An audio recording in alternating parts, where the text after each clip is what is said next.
جیسا تاج اللہ کریم نے حضور سیدنا شیخ عبد القادر جیلانی کو عطا فرمایا ہے، ویسا تاج اللہ نے ان کے بعد کسی کو عطا نہیں فرمایا، بلکہ اولیاء جتنے بھی اولیاء آئیں گے،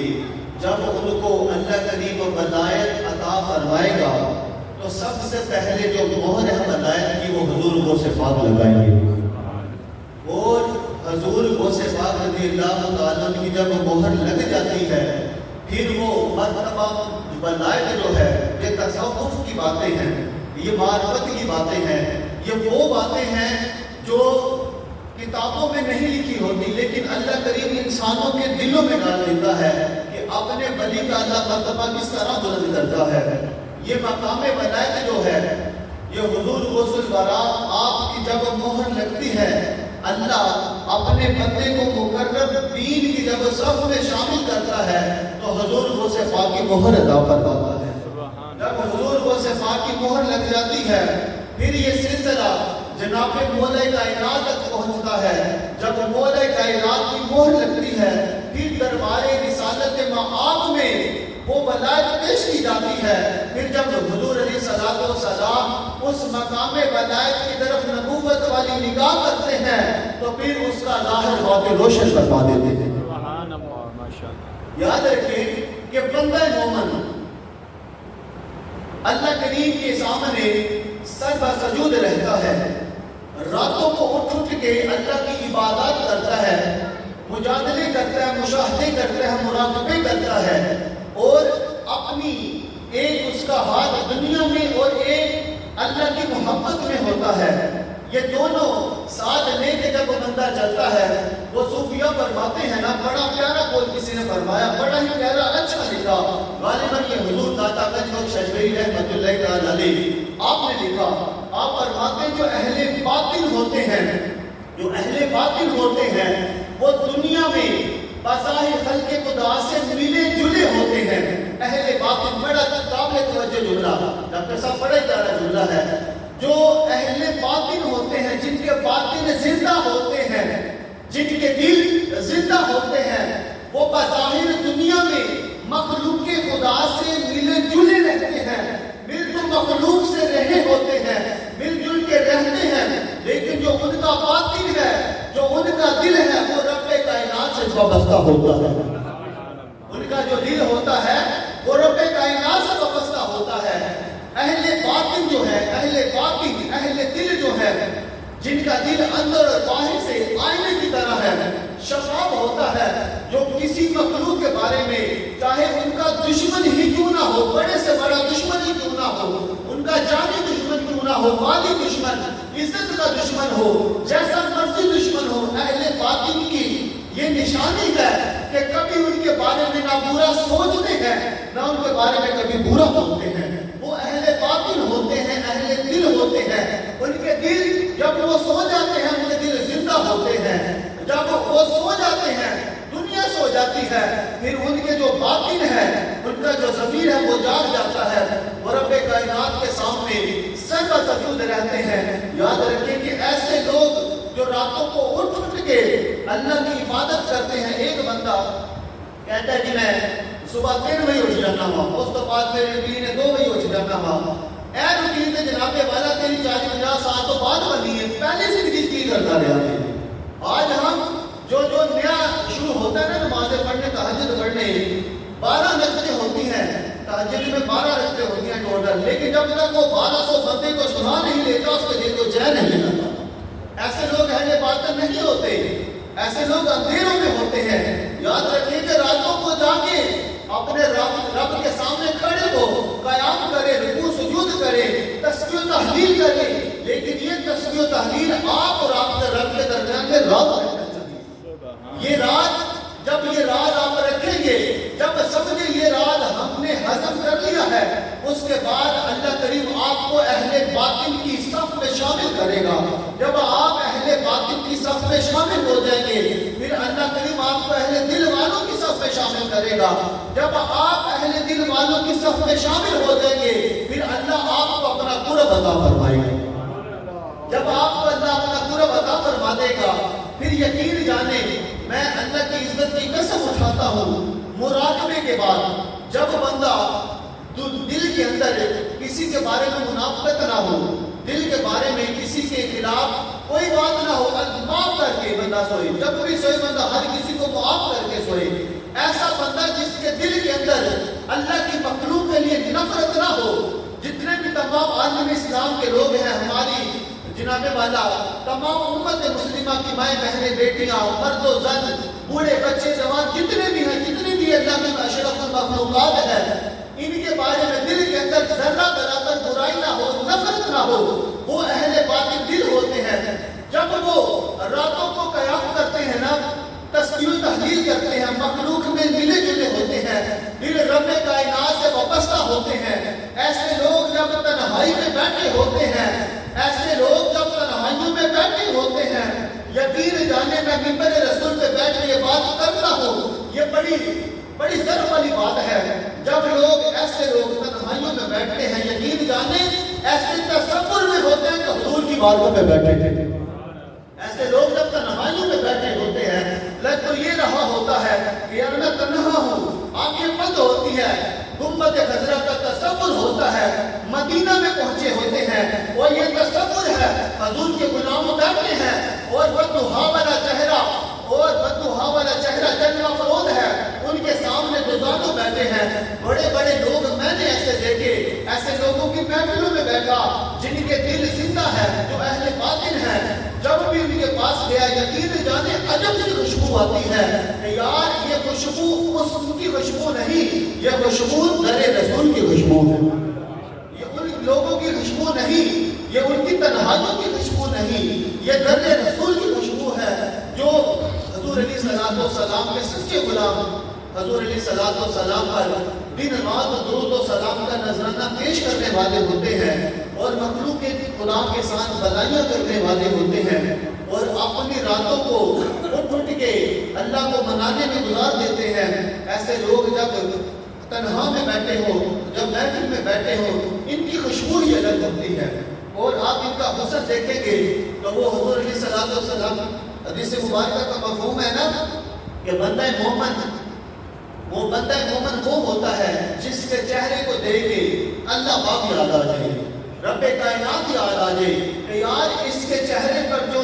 روحانیت ہے، جو نورانیت ہے، یہ اس کی اپنی نہیں، یہ در رسول سے اسے خیرات ملی ہے، یہ حضور کے در سے اس کو خیرات ملی ہے۔ تو جن کو حضور کے در سے خیرات مل جاتی ہے نا، پھر وہ عام نہیں رہتے، کوئی حضور وہ سے پاک بن جاتا ہے، کوئی داتا جلی بن جاتا ہے، کوئی حضور سخی سلطان باہو بن جاتے ہیں۔ ارے سخی سلطان باہو رحمت اللہ تعالی علیہ، آپ اللہ کے ایسے مقرب ولی ہیں کہ اللہ نے اپنا قرب خاص عطا فرمایا ہے، دل روشن ہے اور آپ حضور علیہ الصلوۃ والسلام کی کچہری میں اکثر بیٹھا کرتے۔ حضرت سخی سلطان باہو رحمت اللہ تعالی علیہ اللہ کے وہ ولی ہیں جن کی گردن پر حضور سیدی غوث الورا کا قدم مبارک ہے۔ آپ کے پاس چند لوگ آتے ہیں، ساتھ برات ہے، آپ برات کہتی ہیں، برات والے لوگ کہتے ہیں جی بابا جی آپ سے ایک بات پوچھنی ہے، آپ معرفت والے لوگ ہیں، آپ اہل نگاہ ہیں، اہل دل ہیں، آپ کہتے ہیں پوچھیں جی۔ برات والے کہتے ہیں کہ ہمیں خروج جانا ہے، خروج کا رستہ کون سا ہے؟ تو آپ کہتے ہیں اچھا خروج جانا ہے کہ کروڑ جانا ہے؟ وہ ان کو پتہ نہیں، وہ دل کے اندر خیال کرنے لگے یار یا کروڑ جو ہے وہ ایک ہی لفظ ہے، وہ کہنے لگے ہمیں کروڑ پہنچا دیں، ہمیں کروڑ پہنچا دیں۔ کروڑ کہتے تھے حضور کی کچہری کو۔ حضور سخی سلطان باہو رحمت اللہ تعالی علیہ اللہ کے وہ ولی ہیں جنہوں نے اپنی ایک نگاہ کے ساتھ ساری برات کو در رسول پہ پہنچا دی۔ یہ وہ ولی ہیں جن کی قدم گردن پر حضور سیدی غوث الورا آپ کا قدم مبارک ہے۔ احباب ذی وقار اولیاء سے محبت کیا کرے، ان کے روحانی فیض کے لیے سب سے بڑھ کر ان کو توبہ دہائی پیش کیا کرے۔ آپ اللہ کا قرآن پڑھا کرے، قرآن پڑھ کے جب آپ دعا کے ہاتھ اٹھائیں حضور کی بارگاہ میں ہدیہ پیش کرے، حضور کی آل ازواج صحابہ انبیاء، اس کے بعد جو اللہ کے مقربین ہوتے ہیں، جو انبیاء کرام علیہ السلام کے بعد، جو اہل بیت صحابہ کے بعد جو مقربین لوگ ہیں، وہ حضور کی امت کے اولیاء ہیں۔ حضور کی امت کے اولیاء جس کا آپ فیض لینا چاہتے ہیں، حضور غوث پاک کا فیض لینا چاہتے ہیں، حاصل کرنا چاہتے ہیں، تو حضور غوث پاک کو آپ کے ساتھ ثواب کیا کریں، ہدیہ پیش کیا کریں۔ حضور سخی سلطان باہو حضور داتا گنج بخش رحمۃ اللہ علیہ، جب آپ کا یہ معمول بنے گا کہ آپ کی جو دل کی تار ہے کسی ایک بدی کے ساتھ جڑ گئی ہے، یقین جانے آپ یہاں پر ان کے لیے ہدیے کا، تحفے تحائف کا اہتمام کرتے ہوں گے، ان کی نظر میں آپ بھی ہوں گے، آپ کے والدین بھی ہوں گے۔ یہ اس کو روحانی فیض کہتے ہیں۔ جب یہ دل کی تار کسی ولی کے ساتھ جڑ جاتی ہے نا، پھر اس تار سے جو اولیاء کا فیض ہے وہ اپنے دل میں اترنا شروع ہو جاتا ہے، پھر خلق خدا سے محبت شروع ہو جاتی ہے، پھر بندے کا دل نرم ہو جاتا ہے۔ اور اولیاء مزام کے فیض کی ایک بات یہ بھی بتاؤں کہ جب اولیاء کی نظر دل کے اوپر چڑھ جاتی ہے، فیض کا سلسلہ جاری و ساری ہو جاتا ہے، پھر بندے کا دل مردہ نہیں رہتا، پھر ایسا جاگتا ہے کہ اللہ بندے کو دل کی نرمی عطا فرما دیتا ہے، اللہ کریم بندے کو دل کی نرمی عطا فرما دیتا ہے۔ اور حضور سیدی غوث الورا سیدی غوث الثقلین آپ کے بچپن کا زمانہ ہے، ابھی تقریباً 7 سے 8 سال آپ کی عمر ہے، آپ دیکھتے ہیں باہر گراؤنڈ کے اندر بچے کھیل رہے ہیں، آپ بھی جاتے ہیں ان بچوں کے درمیان بیٹھ جاتے ہیں، ان کی کھیل کود جو بھی منظر ہے وہ آپ مشاہدہ کرتے ہیں، اتنے میں آواز آتی ہے کہ اے عبد القادر، ہم نے آپ کو کھیلنے کودنے کے لیے پیدا کیا ہے یا اپنی بندگی کے لیے پیدا کیا ہے؟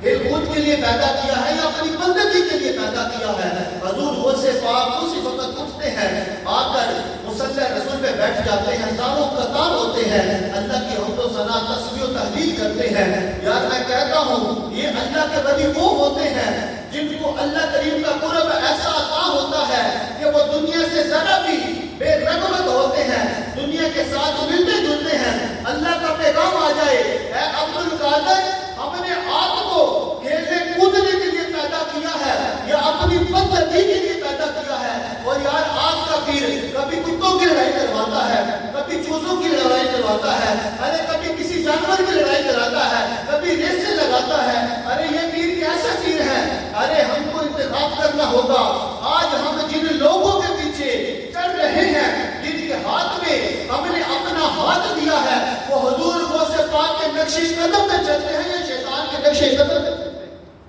آج ہمیں سوچنا پڑے گا کہ جن ہاتھوں میں ہم نے اپنا ہاتھ دیا ہے وہ حضور غوث پاک کے نقش قدم میں چلتے ہیں یا شیطان کی راہوں کو اختیار کرتے ہیں۔ جناب والا بڑے بڑے پیر آگے ہیں، اور آج کل تو جناب والا مارکیٹ کے اندر جب آپ قدم رکھتے ہیں، ہر اینٹ جب آپ اٹھاتے ہیں نیچے سے گر نظر آتا ہے۔ ارے پیر ایسے ہی پیر بن جاتے ہیں۔ ہم نے یہ سمجھ لیا کہ جو عامل لوگ ہوتے ہیں، جو کالا وہ پیلا سفید علم کرنے والے ہیں، ہم نے ان کو ولی سمجھنا شروع کر دیا۔ یاد رکھیں ولی کی یہ نشانی نہیں ہے کہ وہ اپنا جناب والا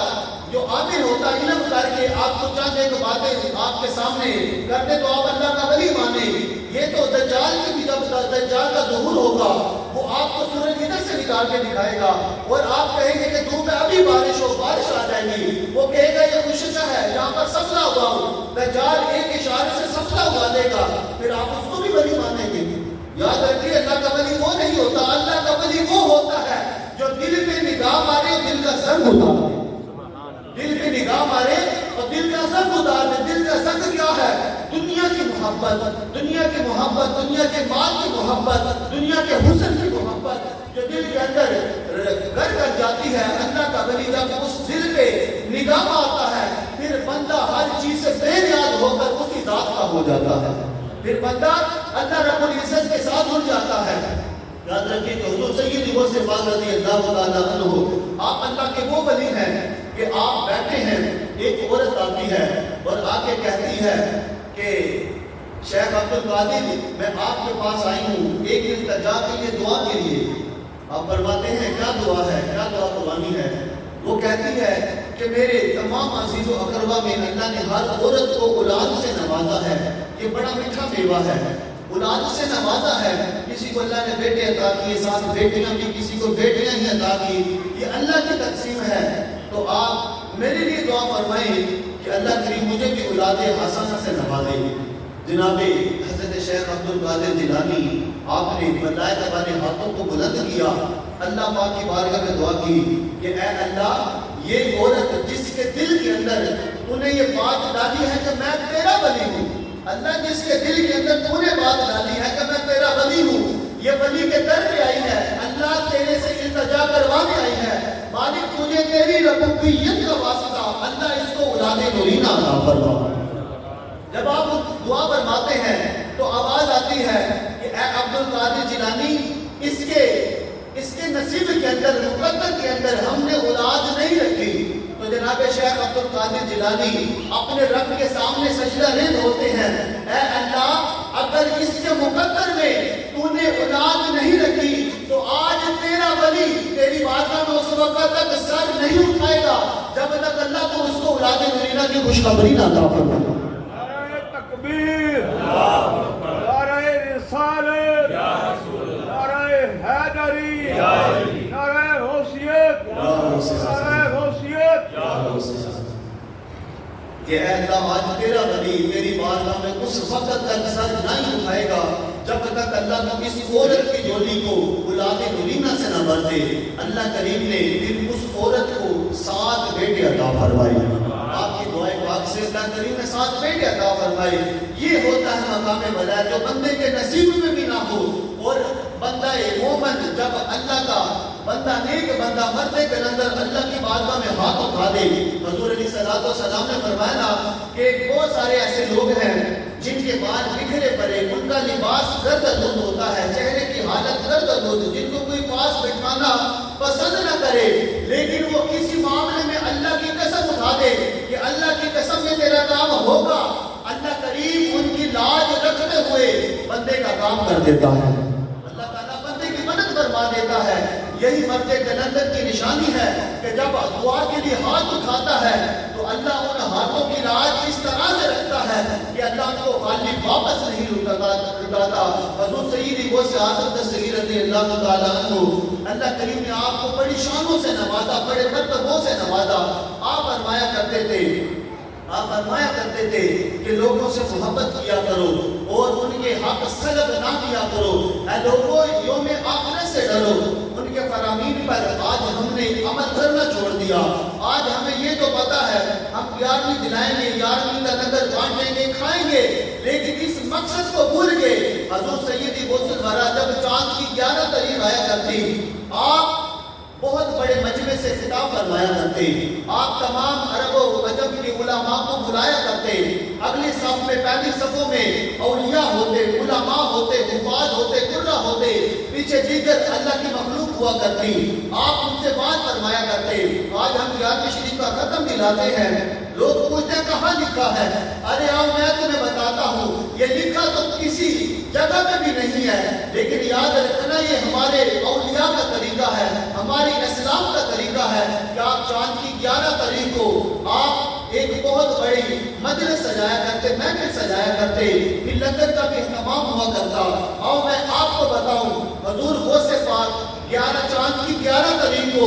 آپ یہ اہتمام کیوں کیا کرتے؟ حضور علیہ السلام آپ کی 11 ازواج مطہرات ہیں، 11 ازواج مطہرات، تو حضور غوث پاک رضی اللہ تعالیٰ عنہ ہر چاند کے بھی 11 تاریخ کو، ہر ماہ کی 11 تاریخ کو کبھی ایک ازواج کی یاد کے اندر ان کو ہدیہ پیش کرنے کے لیے آپ محفل پاک سجایا کرتے۔ حضور غوث پاک کا یہ طریقہ تھا، حضور کی 11 ازواج کی نسبت سے آپ 11ویں تاریخ کو آپ بہت بڑے مجمع سے خطاب فرمایا کرتے۔ آج یہ سپیکر لگے ہیں، ساؤنڈ لگا ہوا ہے، آج باہر بھی بامشکل اس کی آواز آ رہی ہے، لیکن یار قربان کیوں نہ جاؤ، حضور سرور دو عالم صلی اللہ علیہ وسلم کو اللہ پاک نے یہ معجزہ عطا فرمایا کہ حضور آپ 1,26,000 صحابہ سے خطاب فرمایا کرتے، باز و نصیحت فرمایا کرتے، اپنے غلاموں سے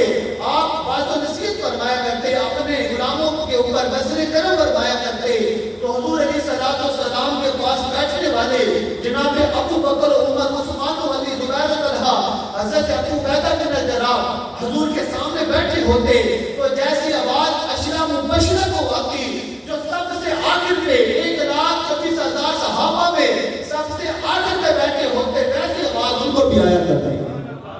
جیسی آواز حضور علیہ السلام کی اللہ نے معجزہ عطا فرمایا۔ ابھی چند سو بیٹھیں گے تو پھر میری آواز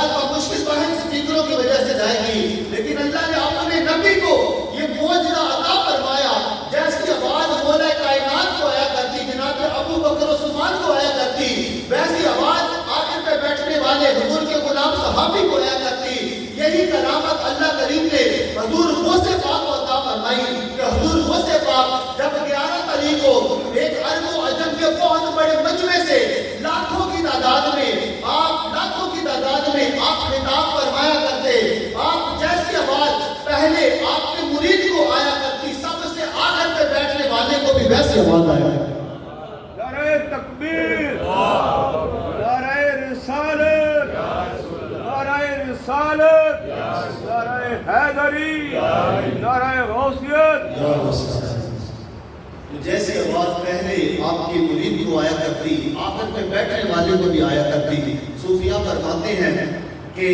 سب سے پہلے اگر آپ چاہتے ہیں کہ آپ کا باطن جو ہے وہ ظاہر کی طرح روشن ہو, تو سب سے پہلے اپنے من کی میل کو جو ہے نا وہ ختم کرو. سب سے پہلے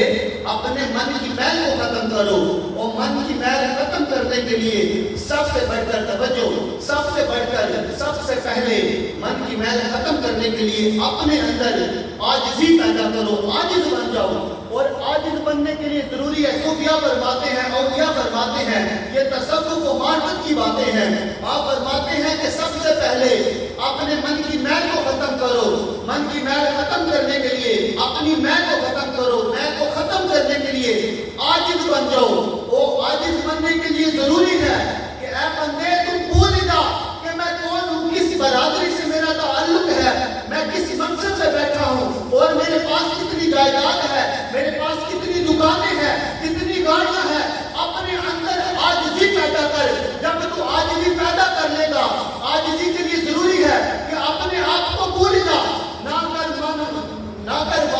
واسی سے رب بے وارث کر کے مارتا ہی, نہ کر مان وارثہ واسی سے رب بے وارث کر کے مارتا ہی. اپنے من کی میل کو ختم کرنے کے لیے عاجز بننا ضروری ہے. عاجز بننے کے لیے بھول جا کہ تیرا تعلق کس برادری کے ساتھ ہے, کس منصب کے ساتھ ہے, کس کرسی کے ساتھ ہے. تیرے پاس گاڑیاں کتنی ہیں, دکانیں کتنی ہیں, مارکیٹیں کتنی ہیں, جائیداد کتنی ہیں, بنگلے کتنے ہیں, یہ بھول جا. اور اس بھولنے کے لیے ضروری ہے کہ تم اپنے آپ کو یہ تصور کر کہ میں خاک ہوں اور میں نے خاک کے اندر مل جانا ہے,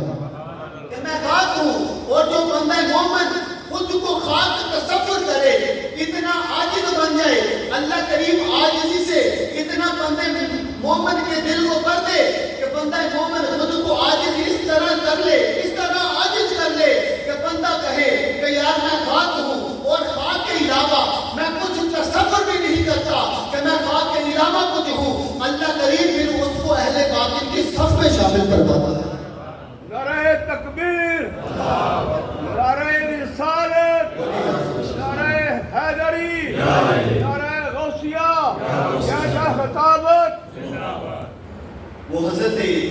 واصف علی واصف صاحب سے کسی نے پوچھا نا, بڑا ہی قابل توجہ جملے ہیں, بڑے ہی قابل توجہ بات ہے, اگر سنیں گے مزہ آئے. آخری جملے ہیں اور ابھی انشاءاللہ گفتگو بھی اختتام پہ ہے, تو اگر مزہ آئے تو جوم کے سبحان اللہ کی سزا کو آپ نے بلند کرنا ہے. آپ ہر ایک کے چہرے پہ خوشی کی لہر توڑنی چاہیے. اتنے مزے والے جملے ہیں, بڑی لذت والے, ان جملوں کا حسن ہی بڑا ہے. حضرت واصف علی واصف رحمۃ اللہ علیہ آپ فرماتے ہیں کہ مجھ سے کسی نے پوچھا, حضرت واصف علی واصف سے کسی نے پوچھا کہ یار یہ تو بتائیں کہ حضور کیا حضور نبی علیہ الصلوۃ والسلام زندہ ہے, کیا ہمارے نبی